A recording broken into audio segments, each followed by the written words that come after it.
All I have in this world is my balls and my word, and I don't break them for no one. Do you understand?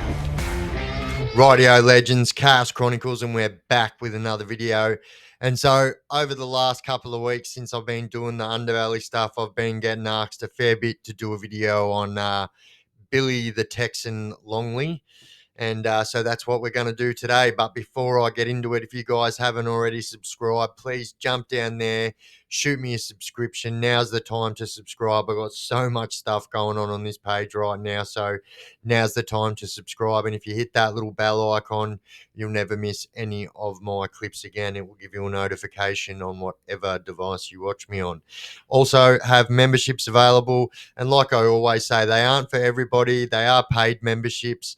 And so what does that mean for you? So that means for you at the moment that you get members only footage. So footage that and videos that only paid members can see. And also you get to see every single video that I post before everyone else does. So every video I post as a members first video. And so you guys get to see all that as well. And then, at the end of every month, like I said last month, we'll be giving away Chaos Chronicles merchandise. So yeah, stay tuned. But all right. So Billy Longley, let's get into it. So who is Billy the Texan Longley? So I guess we'll go back to the beginning. You know, he's someone that was born in Melbourne, but he's most well known for being involved with the famed or the defamed, whatever you want to look at it, Painters and Dockers Union on the Melbourne Wharfs. So if you guys don't know, the Painters and Dockers Union was involved heavily involved in crime.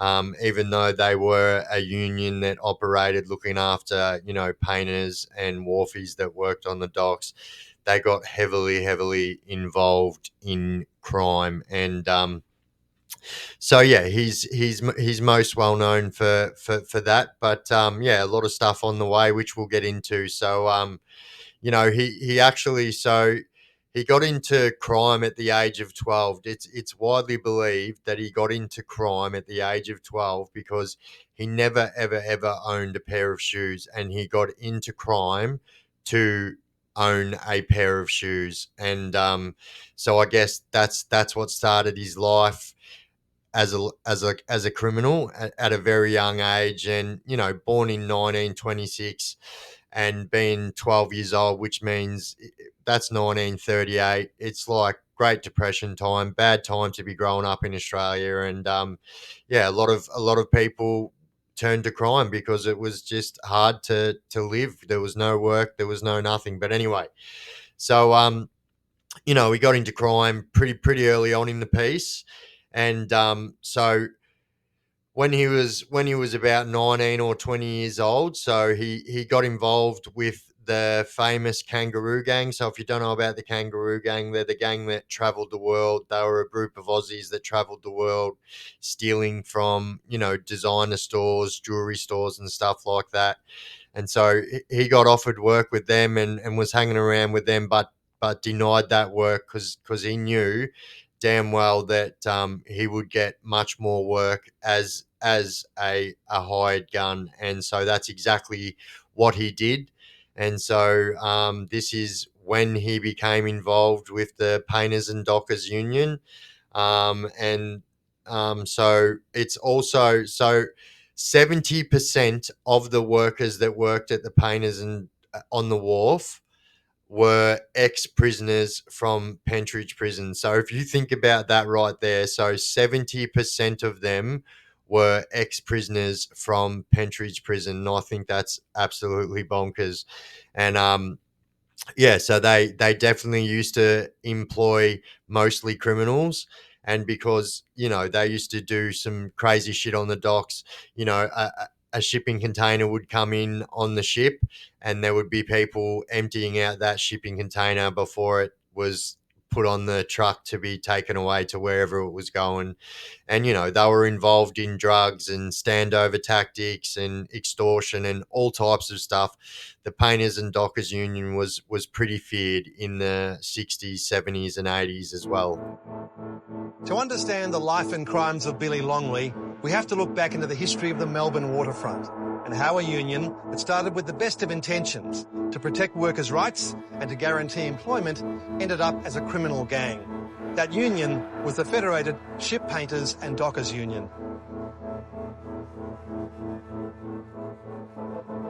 You have to understand, this sort of work is really at the bottom limits of unskilled labour. To unload ships is one thing, and this is well before the containerisation of freight. So pulling in things like cargo, rope, that's hard enough. And then they'd have to send in a team. Billy Longley was one of the most feared men on the Melbourne waterfront. He was a dark and complicated character who took some heavy regrets to his grave in 2014, like the death of his first wife, Patricia, from a bullet fired by Billy's hand. Was it an accident, as Billy claimed, or cold-blooded murder? So we got the nickname Billy the Texan Longley after a Western TV series that had a character the same name, Billy Longley, and his name was Billy the Texan Longley. You can have a look, there's still footage of this Western series that's on TV. But anyway, they gave him this nickname because he had the same name, but he also liked to carry a Colt 45 around with him at all times as well. So, but yeah, in the 1960s, he started, or 50s, I believe, started working with the Painters and Dockers Union, and in that time, he married a ex-Painters and Dockers wife. So the ex-Painters and Dockers wife, so the Painters and Dockers name was Harry Heffernan, and he married the ex-Painters and Dockers wife. So as you can imagine, there was probably a little bit of bullshit going on there. He was involved in a shooting of his own wife. So he was at his own house with his wife and his wife's father. And so an argument is believed to have broken out over a gun that the father had. And so for whatever reason, shots were let off. And so the father's name was also Hector McGowan, and he was known as Johnny Diamond. And so he was a painter and docker himself. And so, yeah, an argument ensued. Another gun was produced, and then Billy the Texan let off shots and actually shot and killed his own wife. And so he was sentenced to 9 years. So he got charged with manslaughter. He was sentenced to 9 years and was sent to Pentridge for this.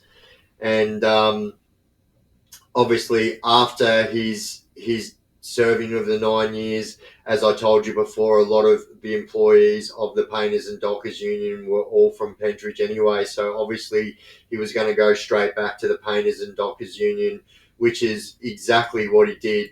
And so he did famously run for president of the Painters and Dockers Union, but he lost under very, very, very suspicious circumstances to Arthur Morris. That was in the 1970s, I believe. And so a lot of tension was going on in the Painters and Dockers scene because of the voting that went on. Everyone believed that Billy Longley should have been elected president, but obviously Arthur Morris was elected president, and it just caused a lot of bullshit, and so a lot of infighting then started at the Painters and Dockers on the wharfs. Well, I was a good shot, there's no doubt about that, but I practiced a lot, gentlemen. Longley forged his reputation down here on the Melbourne waterfront. In the 1950s, there was only one career path for young men fresh out of jail, and it was here. It was run by the Painters and Dockers Union, and the Victorian branch was notoriously corrupt and full of criminals. It was here that Longley thrived for much of his working life. So as I said before, a lot of infighting started over the 1971 botched up nomination for Billy Longley to become president. And so after all the infighting, and very shortly after, so in 1973, so he was convicted. So he was charged and convicted of the murder of the Painters and Dockers secretary, Pat Shannon. So it's a very, very famous underworld killing in Melbourne. And so he was charged with murder and sent to prison. So he was actually charged and convicted and was sentenced to life in prison. So, but Billy the Texan Longley only ended up serving 13 years for that life sentence. And then a royal commission, the Costigan Royal Commission into the Painters and Dockers corruption and crime on the wharfs took place. And so as a matter of fact, so Billy Longley actually became Australia's first supergrass. So what do I mean by that? So he became a super snitch and then started snitching on a lot of people down at the waterfront. A lot of people ended up in prison because of him snitching, and obviously he done a lot of snitching to get his life sentence reverted from life to 13 years. And so somebody who was once, one of the most feared men in Melbourne very soon became one of the most hated men in Melbourne. And I guess, it was never gonna be a good ending for him, but surprise to everyone else, Billy Longley outlived all the people that wanted to kill him, and so he passed away from natural causes in 2014.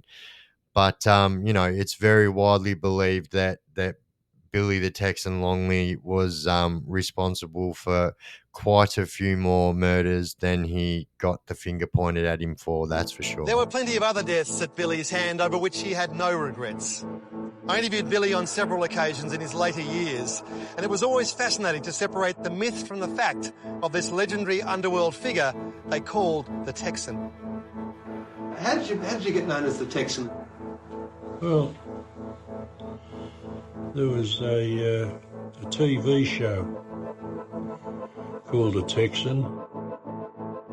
The main character in it was a bloke named Bill Longley. When it came on the TV, Bluey Adams, for instance, he was a detective sergeant in charge of homicide years ago. He started calling me the Texan. It took off from there. By the time he was 18, he used to carry a gun. If I've got enough bottle, I could go to the top. And that's essentially Longley's story. Get back, all of you! The poison gets in your head! Most Saturdays, the Fibber and the Texan would run a two-up game after the last race at Flemington with the help of some trackside police. We had the racecourse coppers suite. They'd come past and get theirs, and everything was apples. So there you go, Billy the Texan Longley. So was a very, very, very feared man in Melbourne at his time, especially in the 50s and 60s and 70s. Like, his name really resonated with anyone in that life. And unfortunately, he took a turn for the worst and went to the dark side and turned supergrass. And as a matter of fact, like I said, he was our first supergrass in Australia, and put a lot of people in prison, and for that was very, very hated, and had a number of attempts on his life, but none of them were successful. And as I said, he lived his whole life out to be like 88 or 89 years old, and died in 2014, an old man, and a happy old man, I would imagine.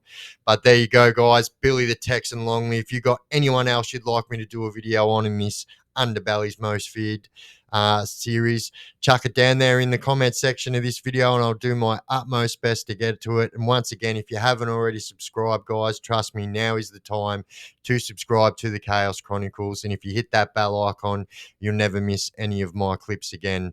We've got very big stuff coming up in the next couple of weeks, so watch this space. Very big things happening. I have been the Chaos Chronicles. You've been absolutely awesome.